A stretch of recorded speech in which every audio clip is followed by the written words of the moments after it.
저녁에 혹시 바닷가를 가보신 적 있으십니까? 밤중에 바닷가를 가면은요, 항이 있는 그 해변에 가면 밤이 되면 조업 기간이 되면요, 바닷가 수평선이 환합니다. 그래서 굉장히 밝아요. 그래서 야, 무슨 가로등을 바닷가 한가운데 켜놨을까 뭐 이런 생각이 들 정도로, 그래서 물어봤더니, 그때 제가 잘 몰랐을 때였는데요, 물어봤더니 거기 사신 분들이 밖에 나가서 조업하는 배들의 등이다. 그 등이 밝게 비추기 때문에 저런다. 근데 그 등이 인공에서도 찍으면 보인다고 해요. 특히 우리나라 동해에서는 오징어 잡이철이 되면 환하게 보인다고 그래요, 바다가. 그래서 사람들이 뭐 UFO냐 막 이랬는데, 그럼 배들이 떠다니는데요, 그 배들은요, 그 배가 움직이지 않고 서 있으려고 하면 꼭 해야 되는 게 뭐냐면 닻을 내려야 됩니다.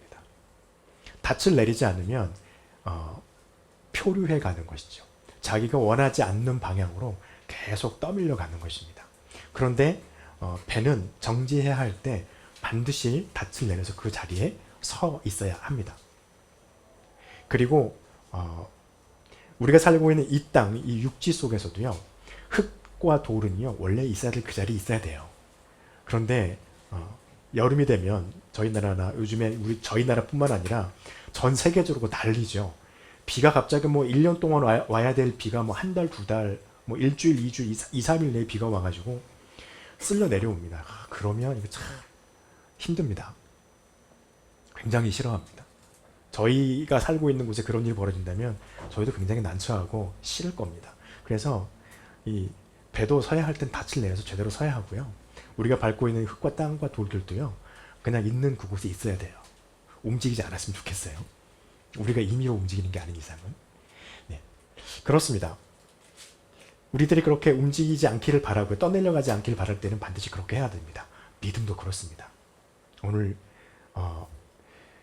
제가 한자를 잘 쓰지 않는데, 믿음은 부유하면 안 된다. 일부러 한자를 써놨습니다, 주보에. 그래서 우리 부유를 다른 걸로 착각하면 안 되니까. 믿음은요, 떠다니면 안 돼요. 믿음은 자리 잡아야 됩니다. 떠다니기 시작하면 그 믿음은 그때부터 믿음이 아니에요. 오늘 사도 바울이 히브리서를 통해서 히브리 교인들에게 말씀하고 있습니다. 너의 믿음이 떠다니지 않느냐? 떠다니고 있지 않느냐? 떠다니려고 혹시 그 자리에서 또 오르지 않았니? 이거를 점검해 보라는 거예요. 어떻게 하면 그 믿음이 또 내려갈 수 있을까요? 하나님의 말씀의 중요한 부분을 놓쳐버리면 우리 믿음은 떠다녀요. 여러분, 유대인들이 하나님의 말씀을 받은 정말 특별한 선택을 받은 민족이잖아요. 그런데 그들이 하나님이셨던, 육신을 입고 오셨던 하나님이셨던 예수 그리스도께서 오셔서 그들을 그렇게 질타했던 이유가 무엇이었을까요? 몰라서 그랬을까요? 아니요, 모르는 게 그럴 수 있어요. 몰라서 그들이 질타받은 게 아닙니다. 몰라서 질타받은 게 아니라 모르고 있는 건 괜찮은데 그들에게 하나님이 와서 하나님의 말씀을 가르쳤지만 그들 어떻게 했습니까? 가르치고 있는 그 말씀을 배척하고 가르치고 있는 하나님이신 예수 그리스도를 의도적으로 회피해요.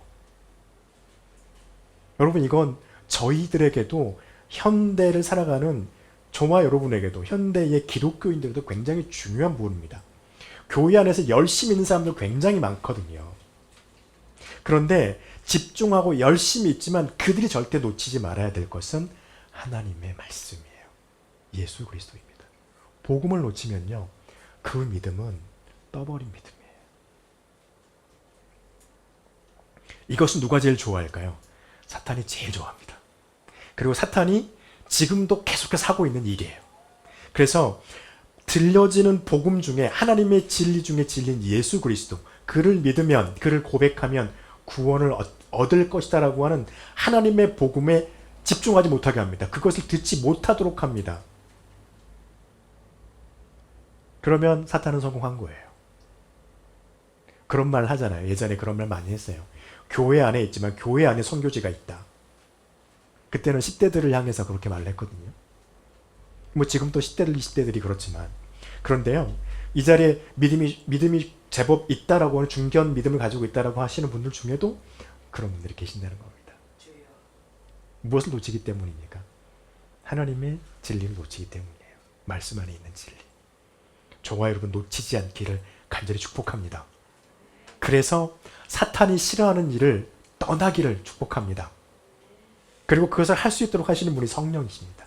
성령은 사탄과 반대 일을 저와 여러분 안에서 하고 계시니까요. 그래서 요한복음에서 주님께서 우리에게 뭐라고 말씀하십니까? 보혜사 곧 아버지께서 내 이름으로 보내실 성령, 그가 너희에게 모든 것을 가르치고 내가 너희에게 말한 모든 것을 생각나게 하리라. 이런 성령의 역사가 저와 여러분 가운데 있기를 축복합니다. 그러면 우리는요, 하나님의 말씀이 중요한 부분을 놓치지 않게 돼요.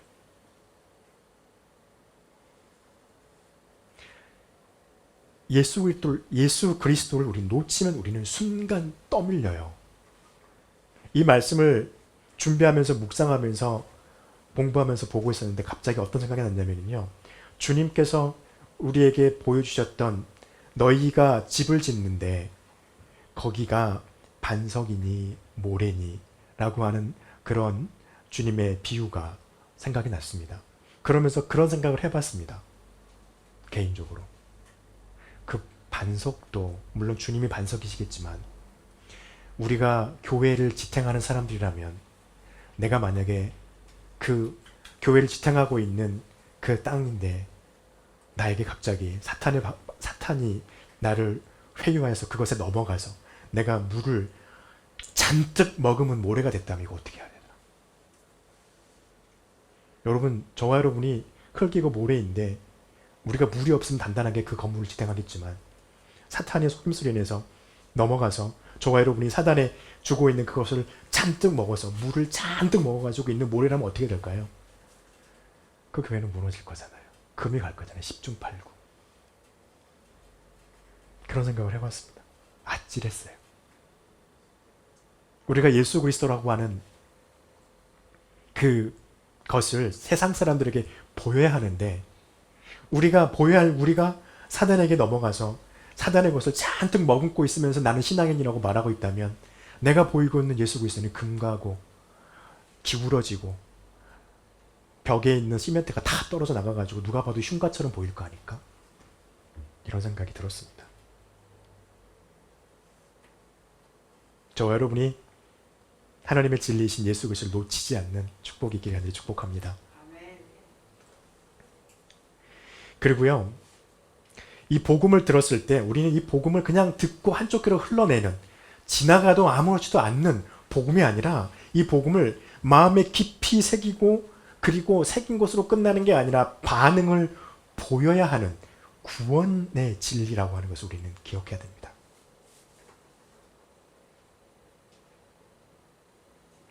이 절 말씀에 보니까 그렇게 말해요. 천사들을 통하여 하신 말씀이 경고하게 되고 모든 범죄와 순종하지 아니함이 공정한 보응을 받았거든. 하물며 우리에게 큰 구원을 선포하신 이것을 어기면 어찌하리오라고 말하잖아요. 여러분, 복음의 무게는요 가볍지 않아요. 어느 정도로 무겁냐면요, 구약시대 때 율법은요 하나님께서 직접 말씀하시지 않으셨어요. 이스라엘 백성들에게 어떻게 하셨습니까? 천사를 보내거나 선지자를 보내거나 하셨어요. 대언하게 하셨단 말이에요. 그런데 그럼에도 불구하고 그 대언하게 하셨던 하나님의 율법이라도 그것을 어기면 그 처벌은 우리는 구약 성경을 통해서 보면 굉장히 엄중하고 무섭습니다. 가끔 우리는 제자 훈련하거나 성경 공부를 할 때 그런 말을 가끔 하잖아요. 하나님은 왜 이렇게 그 처우를 잔인하게 하셨을까? 이것을 어기는 자는 필히 그의 생명을 없애라. 이런 말이 성경에 그냥 아무렇지도 않게 나와요. 여러분, 그것은 무슨 의미일까요? 그만큼 하나님의 말씀을 지키는 것이, 어기는 것이 얼마나 무거운 죄인 것인가를 성경 말해주고 있는 겁니다. 그런데요, 신약 성경을 통해서 주님께서 직접, 하나님이 직접 오셔서 우리로 알게 하신 복음을 어긴다면요, 그것을 경히 여긴다면요, 이거는 구약의 율법을 어기는 것보다 더 무거운 거예요. 그런데 우리를 이건 너무 쉽게 생각해요. 그렇다고 하면 저는 잘하냐고요? 저도 잘 못해요.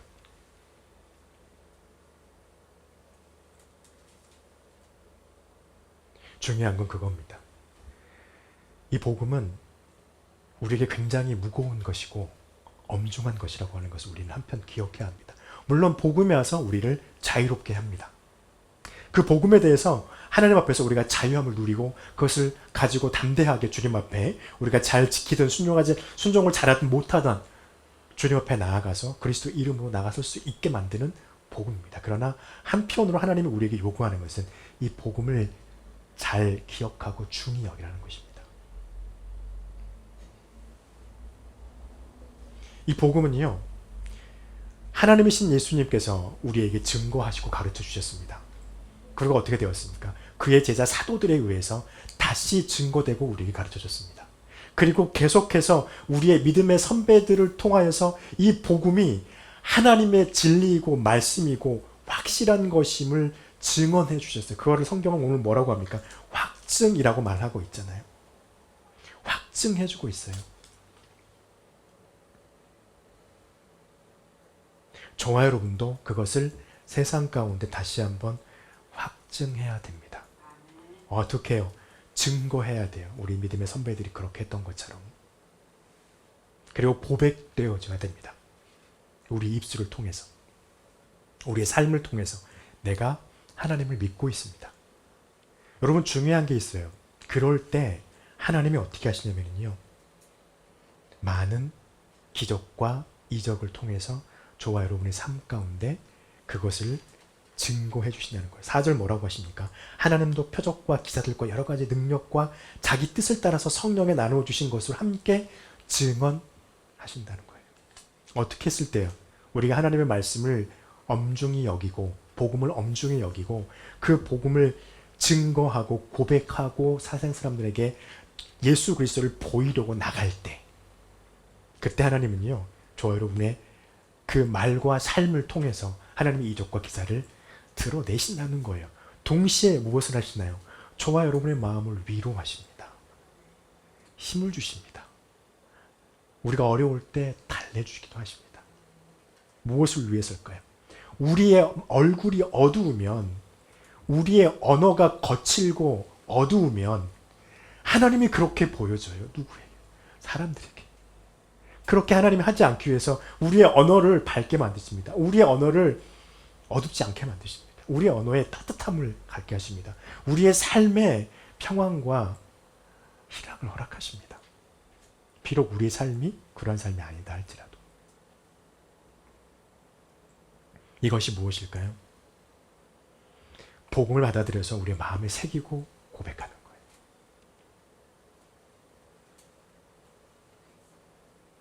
그리고 세상의 사람들이, 저와 여러분은 이것을 우리는 분명히 기억하고 있지만 세상의 수많은 사람들이 이것을 정말 무시하려 원하는 것인데요.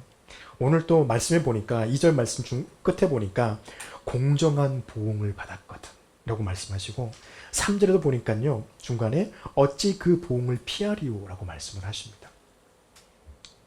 여러분, 하나님은 사랑의 하나님이다. 예수 그리스도는 저와 여러분을 구원하시고 천국으로 이끄시기 위해서 오신 자비가 많고 인애가 많으시고 사랑 많으신 하나님이다라고 말씀을 우리는 늘 합니다. 그런데요, 이 복음은요, 정말 무서운 것입니다. 하나님의 심판이 반드시 있을 것이기 때문입니다. 세상 사람들은 이 말을 정말 듣기 싫어해요. 자기들은 안 믿으니까요. 어떤 목사님이 설교하시는데 그런 말씀하십니다. 복음은 갈라치기다. 맞으세요? 어떻게 생각하세요? 복음은 갈라치기입니까? 네, 100% 맞아요. 복음은 갈라치기예요. 무엇인가요? 믿지 않은 자는요, 심판이에요. 믿는 자는요, 하나님의 나라로 들어가는 겁니다. 고통 없는 곳으로. 갈라치기예요. 복음은 모든 사람들에게 열려 있지만 마지막 때가 되면은요, 심판합니다. 하나님의 복음을 듣고 너희가 확신했느냐, 확신하지 않았느냐를 본다는 거예요. 너희가 그 복음을 가지고서 확증했느냐 보시겠다는 거예요. 그래서 저와 여러분 뭐가 되냐면, 누가 되어야 되냐면요, 하나님 앞에서 저와 여러분은 세례 요한이 되어야 됩니다. 각각. 세례 요한이 어땠습니까? 요한복음에 보니까 바리새인들이 세례 요한에게 사람을 보내죠. 네가 누구냐 묻죠. 그때요 세례 요한에게 엄청난 일이 벌어졌잖아요. 모든 사람들이 와서 그에게 세례받고 마치 하나님의 기적과 같은 일들이 세례 요한을 통해서 막 벌어졌잖아요. 그럴 때 충분히 우리와 같은 성장이라면 내가 뭐가 좀 되지요. 이렇게 말할 수 있었을 거예요. 근데 세례 요한은 뭐라 합니까? 나는 주의 길을 곧게 하라. 광야에서 외치는 자의 소리라 말씀하신 그다. 그거예요. 그걸로 끝났어요. 저와 여러분은 세상 가운데서 세례 요한과 같은 고백의 삶과 고백이 있어야 된다는 겁니다. 그리고 한참 떴을 때 떴죠. 세례 요한이 엄청 떴죠. 사람들이 많이 가고 제자도 생기고 막 그랬잖아요. 그럴 때 또 보내요. 그랬더니 뭐라냐면 나는 그리스도가 아니오라고 그래요. 요한복음 3장 28절에서 나는 그리스도가 아니오. 내 앞에 보내심을 받은 자라고 한 증거한 자이니라 라고 말해요. 그리고 뭐라고까지 말합니까? 그는 흥해야겠고 나는 쇠하여야 하리라. 기가 막히잖아요. 여러분 지금 살아가는 우리의 믿음도요. 세상 앞에서 예수 그리스도를 드러내야 되는 또 예수 그리스도라고 하는 그 사람들에게 보이는 것을 바치고 떠받치고 있는 저와 여러분도요. 떠받치고 있으니까 내가 다 하고 있는 게 아니라 세례 요한과 같이 주님이 오실 때가 되면 나는 쇠하여야겠고 그는 흥하여야 하리라. 말이 고백이 돼야 돼요. 여러분 이게 진짜 우리가 세상에 살아갈 믿음의 모습이라고. 근데 세상 사람은 어떻게 합니까? 주님도 흥해야겠고 나도 흥해야겠습니다. 이단들은요. 주님은 사라지시고 나만 있을게요. 오직 나만 있을게요. 네. 불쌍한 사람들이에요. 그 사람들은 지옥 가겠다고 직행표를 끊는 사람들이에요. 그리고 난 아까 말한 것처럼 하나님이 이루어하신다는 거예요. 하나님이 저와 여러분 삶 가운데 역사하시기 시작한다는 것입니다. 여러분 그리고 기억하십시오. 우리가 심판받지 않으려면요. 우리의 믿음은요. 예수 그리스도라고 하는 그 땅바닥에 우리의 주춧돌에 우리의 닻을 내려야 돼요. 예수 그리스도를 잊어버리고 그를 고백하는 것이 없으면 우리의 닻은 예수 그리스도 안에 내려지지 않은 거예요. 그렇게 되면 어떻게 됩니까? 사탄은요. 그 사람들의 믿음을 그냥 쓸어 내려갑니다. 물을 1년치 먹을 물을 그냥 확 퍼. 그러면 쓰러지면 안 가요. 사도 바울은 로마서에서 이렇게 말해요. 혹 너희가 하나님의 인자하심을 너를 인도하여 회개하게 하심을 알지 못하여 그의 인자하심과 용납하심과 같이 참으심이 풍성함을 멸시하느냐라는 것이죠. 복음을 멸시한다는 거예요. 다만 내 고집과 회개하지 아니한 마음을 따라 진노의 날에 곧 하나님의 의로우신 심판이 나타나는 그 날에 임할 진노를 내가 쌓는도다. 여러분 우리는 생각해 봅시다. 그리고 우리 믿음을 바라봅시다. 내가 예수 그리스도에게 내 믿음의 닻을 견고하게 내리고 있는지, 혹 그 닻을 내가 의지로 끌어올리려고 하고 있지는 않는지, 세상의 어떤 사람들과 논리의 말에 의해서 세상의 환경에 의해서 그 닻을 내가 끊어버리려고 하고 있지는 않는지, 그것을 하지 않고 주님 예수 그리스도 앞에 견고하게 닻을 내리고 주님 앞에 딱 붙어있는 저와 여러분의 믿음이 되기를 간절히 축복합니다. 기도하겠습니다.